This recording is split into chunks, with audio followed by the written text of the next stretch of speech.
Sa nakaraang video ay natapos tayo kung saan ay nag-umpisa ng maglakbay ang ating bida kasama ng ilang mga representante ng Alliance of Justice at ng Order Sect sa kanilang misyon patungkol sa pagtalo sa mga kasapi ng Dark Spectral Sect, at ang mga ito ay kasalukuyan ng nasa Henan Province, Langxi Country.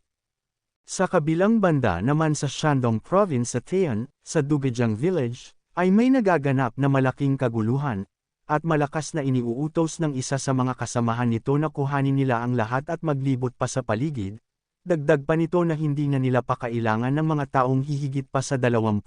kaya naman ay maaari na nilang paslangin ang lahat bukod sa bilang na kailangan nilang dalhin. Dahil dito ay agad naman na kumilos ang lahat habang sinasabi na kailangan nilang ipakita sa mga ito kung anong mangyayari kapag nilabanan nila ang kagustuhan ng kanilang Violent Gale hideout. Kaya naman nang makita ito ng isang babae ay agad naman itong nagmaka-awa at sinabihan ang bandido na kahit ang bata na lamang ang hayaan nitong mabuhay, kaya naman dahil dito ay agad naman siyang hinatak ng bandido upang kuhanin, matapos ay agad naman na pinaslang ng iba pa ang mga mamamayan sa lugar na iyon. Masaya naman na napapasabi ang pinuno ng kanilang hideout na si Demon Slaying Blade, sama daan na maganda ang kanyang naririnig sa paligid na animoy isang musika sa kanyang tainga, at ngayon ay malalaman na ng lahat ang pagkatakot sa kanilang Violent Gale hideout, kaya naman ay inutos nito sa lahat na paslangin na ng mga ito ang mga taong nandito upang maging halimbawa para sa mga karatig nilang lugar. Sa likudan naman nito ay nagtitipon ang ilan pa niyang mga tauhan at napapasabi na ang mga baliw na ito ay nagsasanhi ng malaking problema kung sakaling magpapatuloy pa ang ganitong mga bagay, na sinang-ayunan naman ng isa at napasabi na ang Dugejang Village ay ang pinakamalapit sa kanilang hideout, kaya naman ay napatanong ito sa kanyang kasama na kung kailangan na ba nilang pigilan ang mga ito bago pa mas lumala ang sitwasyon.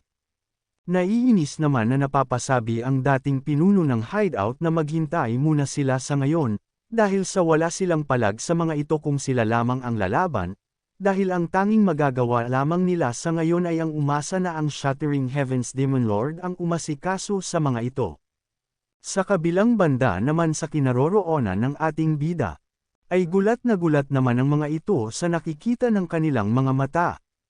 Dahil ang buong village na ito ay inubos at halos maging abo na, sabi din ng isa na nagawa din nilang lagpasan ang isa pang village na pinagnakawan ng Violent Gale hideout patungo sa lugar na ito, ngunit ang sitwasyon ngayon sa lugar na ito ay malinaw na mas malala pa kumpara sa kanina. Dahil dito ay napatanong naman ang isa na kung ano naman kaya ang ginagawang aksyon ngayon ng mga puwersang militar ng Alliance of Justice patungkol dito.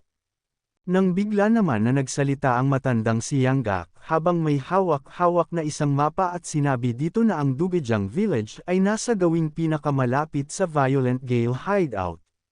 Sabi pa nito na kahit pa walang maayos nakita ang mga ito sa panahon ng taglamig, ay ang Wasaki ng ganito ang pinakamalapit na village ay mukhang wala na sa tamang pag-iisip ang mga ito, dahil sa ginawa nilang gamitan ang mga ito ng puwersang pangsupol na kahit ang mga bata ay nagawa din nilang paslangin, at hindi pa siya nakakakita ng ganitong klaseng kagimbal-gimbal na pagpaslang at panununog. Dahil dito ay napatanong naman si Yeonjuka na kung ang Bandit Union ba ay palaging ganito ang ginagawa. Dahil ang kanilang Mount Wufeng hideout ay hindi naman ganito at mukhang kagagawan ito ng tauhan ng Dark Spectral Sect na nakapasok sa kanilang Bandit Union.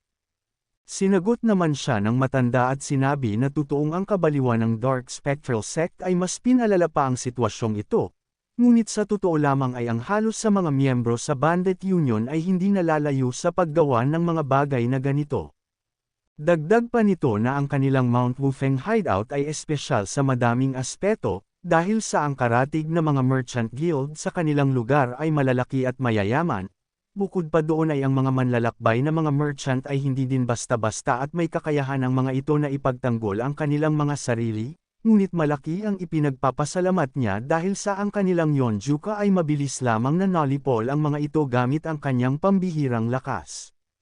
Sabi pa nito na dahil din sa ang kanilang pinuno na si Chief Pang ay hindi masiyadong gaaman sa salapi, ay ang mga paglalakbay ng mga merchant ay nagpatuloy sa pagdaan sa kanilang teritoryo kaya naman ay hindi na sila panauubusan pagdating sa pagpupundo. ngunit sa lugar na ito ay walang merchant na dumadaan o nasa paligid ng lugar, kaya naman ay kahit ang kanilang Mount Wufeng hideout ay gagawin din ang ganitong pagnanakaw sa mga karatig na lugar kagaya nito kung sakali.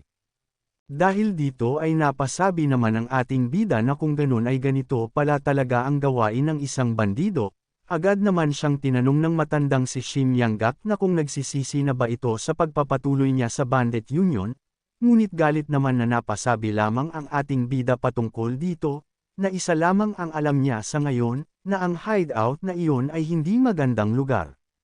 Sa lugar naman ng Violent Gale hideout, ay masaya naman na napapatanong ang pinuno nito na kung talaga ba na nagawa nilang makalakam ng malaking halaga sa ginawa nilang iyon, na agad naman na sinang-ayunan ng kanyang kasamahan at sinabi na sa tingin niya ay nakakuha sila ng 10 beses na mas malaki kumpara sa kung ano lamang ang kinikita nila noong nakaraang mga buwan, na sinang-ayunan naman ng isa pa at napasabi na ito ay dahil sa masyado silang naging maingat sa kanilang mga ginagawa. Masaya naman itong napasabi na isang kahangalan ang ginagawa ng mga ito na pagnanakaw ng mga maliliit na halaga, at gamit ang ganitong dami ng salapi, ay bakit hindi pa sila mag-umpisa na gumawa ng mga bagay na mas malaki. Dahil kapag ginawa nila ito ng ilan pang mga buwan ay mauupo na lamang sila sa labis na kasaganahan, at kung magkaroon man ng matinding tensyon dahil dito ay maaari naman silang bumalik sa Dark Spectral Sect, kaya naman ay wala silang dapat na ikatakot pa. Sinang-ayunan naman ito ng kanyang mga kasamahan, at napasabi na sa totoo lamang ay kapag nag-umpisa na silang magkaroon ng hindi magandang reputasyon sa loob ng bandit union, ay walang kahit na sino sa mga ito ang nanaisin na maging kakampi sila kung sakaling magkakaroon ng mga digmaan kontra sa mga sect, kaya naman ay panalo ang lahat sa bagay na ito. Masaya naman na sinang-ayunan ito ng pinuno at napasabi na sa ngayon ay naisip niya na manatili muna sa lugar na ito, at sinong mag-aakala na ang bandit union ay maaaring maging isang minahan ng mga kayamanan.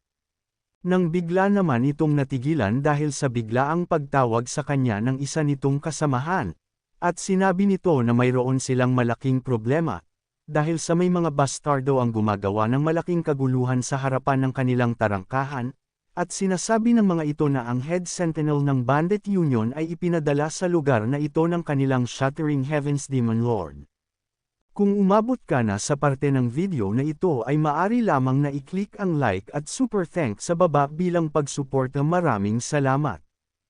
Sa labas naman ay seryosong sinabihan naman ni Yonjuka ang mga ito na huwag na nilang sayangin pa ang kanyang oras at agad na dalhin sa kanyang harapan ang pinuno ng Violent Gale hideout ngayon na mismo, dahil tapos na siya sa pagiging mabait sa mga ito, dahil kung nais pa nilang makipaglaban ay kailangan na nilang itaya ang kanilang mga buhay para sa bagay na iyon. Nang bigla naman na sinigawan ang ating bida ng pinuno ng mga ito at tinatanong si Yonjuka na kung ano ba sa tingin nito ang kanyang ginagawa dito. At habang papalapit ay mayabang naman itong nagpakilala at sinabi na siya ay ang pinuno ng Violent Gale hideout at siya ay si Samadan ang Demon Slaying Blade. Sinabihan ang ating bida na kung papasok ito sa teritoryo ng kung sino ay dapat na magbigay ito ng galang kahit pa siya ay ang head sentinel na ipinadala mula sa kanilang main stronghold. Dahil ang ginagawa nito ay pagmamalabas na. Sabi pa nito na bukod doon ay masyado pa itong bata upang maging totoong patrol officer, kaya naman ay tinanong nito ang ating bida na kung makakapagbigay ba ito sa kanya ng pruweba para sa bagay na iyon, ngunit hindi naman pinansin ito ni Yonjuka bagkos ay tinanong siya nito na kung siya ba ang salarin sa pagpaslang sa buong Dugejang Village. Sa nangyari ay galit naman itong nagpalabas ng kanyang malakas na killing intent sa ating bida habang sinasabihan ito na masyado siyang nagpapakabastardo upang hindi siya bigyan ng paggalang, at bukod pa doon ay naglakas ito ng loob na insultuhan siya kahit pa ang mga ito ay nasa kanyang teritoryo. Dahil dito ay agad naman na inihagis ng ating bida ang pruweba na hinihingi nito sa kanya, ngunit nang nagawa naman niyang saluhin ito, ay bigla na lamang siyang napa-atras. Kaya naman ay nagtataka itong napapatanong na kung anong klaseng lakas naman kaya ang nagmumula sa ating bida. Matapos ay inutusan naman siya ni Yonjuka na ngayon ay sagutin na nito ang kanyang mga katanungan, dahil ang tinatanong niya ay kung siya ba ang salarin sa pagpaslang sa mga mamamayan ng Dugejang Village at maging sa 7 iba pang mga village malapit sa Mount Tae. Matapos na makita ang badge na ibinato sa kanya ng ating bida ay bigla naman itong nanginig sa takot. Kaya naman agad nitong tinanong ang ating bida na sa mga buwan ng taglamig at kapag ang kanilang mga supply ng pagkain ay malapit ng maubos, ay hindi ba ang pagsalakay sa mga kalapit nilang lugar ay ang kanilang gawain, at kung hindi ba ang kanilang head sentinel sa mismong hideout niya ay ginagawa din ng mga ganitong mga bagay. Dahil dito ay sinabihan naman siya ni Yeonjuka na ang maliit na pagnanakaw ay hindi malaking usapin para sa kanya, ngunit mukha yatang masyado na itong nagmalabis upang libutin ang buong karatig lugar ng kanyang hideout. Natawa naman ng malakas ang pinuno nito at napasabi na mukhang ang kanilang head sentinel ay nais na malaman kung gaano nga ba talaga kadami ang kanilang mga nakuha. Kaya naman ay masayang sinang-ayunan ito ng pinuno at sinabi na tama siya dahil sa malaking halaga ang pinag-uusapan dito, at dahil sa maganda ang kanilang pagtatrabaho ay sisiguraduhin niya na makakakuha ang ating bida ng malaking parte doon. Nang bigla naman na muling nagtanong si Yeonjuka na bukod sa bagay na iyon, ay nagawa ba ng mga ito ang kainin sila? Dahil dito ay seryoso naman na tinanong ng pinuno ang ating bida na kung bakit nito tinatanong ang patungkol doon, ngunit sinabihan lamang siya ni Yeonjuka na sagutin lamang nito ang kanyang katanungan. Nang bigla naman na sumingit ang dalawang kasamahan nito at sinabi na mukhang nagiging seryoso na ang mga ito dahil sa nagawa nitong tumikim ng mga tao ng kaliwat kanan, na sinang-ayunan din ng isa at sinabi na maging siya ay ganun din. Sabi pa nito na dahil sa iisang pamilya lamang sila, ay ipaghahanda nila ang mga ito ng mga pagkain at pupunuin hanggang sa masira ang lamesa, kaya naman ay sinabihan niya ang lahat na kumalma na lamang at pumasok na sa loob. Sumingit naman ang isa at napasabi na kung nagtataka ang mga ito sa lasa, ay mayroon silang sariwang laman ng tao upang ihanda sa mga ito para matikman.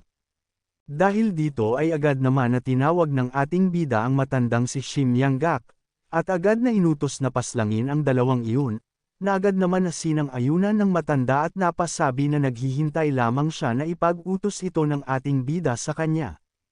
Sa narinig na ito naman ng pinuno ng Violent Gale Hideout ay nagulat naman siya sa ipinag-utos ng ating bida dahil sa ang dalawang ito ay ang kanyang pinagkakatiwalaang mga tauhan, ngunit huli na para sa kanya ang makagawa ng aksyon, dahil sa matagumpay ng pinagpira-piraso ang kanyang mga pinagkakatiwalaang mga tauhan ng matandang si Shim Yanggak.